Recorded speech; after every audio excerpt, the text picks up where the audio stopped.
जय महाराष्ट्र मित्रांनो, वेळी आपल्याला सावध होणं गरजेचं आहे, कारण की कार्यक्रम आपल्यावरती होतच चाललेत. त्यातलं तुम्हाला उबेरने जे एक फंडा चालू केलाय नवीन, त्यात त्यांनी त्याचा जो नियम टाकलेला आहे आपल्यावरती लागू केलेला आहे तो भलताच आहे. मला तर काही समजायना याचा काय विषय आहे. तर याच्यामध्ये असा विषय आहे की आपण कोणती पण, बघा तुमच्या बाबतीत होत असेल, बऱ्याच जणांच्या बाबतीत आपण कोणतीही राईड पिकअप करतो, पण राईड आपण उचलायच्या अगोदर तर आपल्याला समथिंग 247 दाखवतं अमाऊंट, आणि आपण जाऊन पासवर्ड टाकून आणि राईड कंप्लीट केल्यानंतर ना 247च्या ऐवजी डायरेक्टली 227 रुपये दाखवतं. पण आता होतंय काय, तर आपण तर उबेरच्या रेटनी जात नाही, तर आपण मीटरने जातो.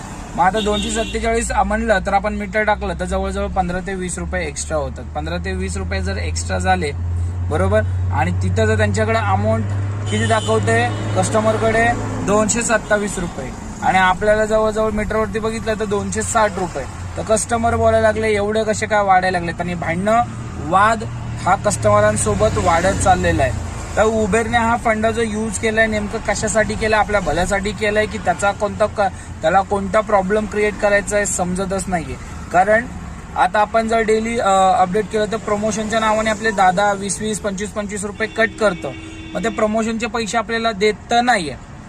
आता काही लोकांचं देतात, काय नाही देत माहित नाही. पण आता माझं सिच्युएशन तर असं आहे की मी 2 ते 3 दिवस झालं उबेरचा पेमेंट कम्प्लीट केलाय, तरी माझे 3 पेमेंट पेंडिंग दाखवत आहे.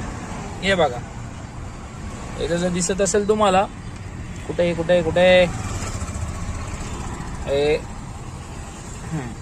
तर 3 पेमेंट पेंडिंगला दाखवतं इथं डायरेक्टली.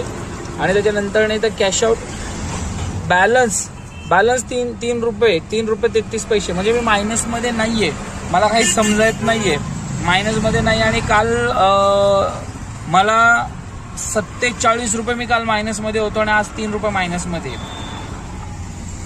आणि 47 मायनसमध्ये असताना मला अकाउंटमध्ये 47 रुपये आलेले आहे. हे गणित मला काही समजत नाहीये. आणि ज्याला समजत असेल तर त्यांनी भावांना सांगा, कारण की हे समजतच नाहीये. ट्रान्सफर फी आणि ट्रान्सफर अमाऊंट आणि काय कम्प्लीट केलेलं आहे. सकाळी 7-8 वाजता मला पेमेंट पाठवलेलं आहे, आणि आता डेली पे आउट म्हणजे काल 33 रुपये. म्हणजे वेगळा सीन आहे हा.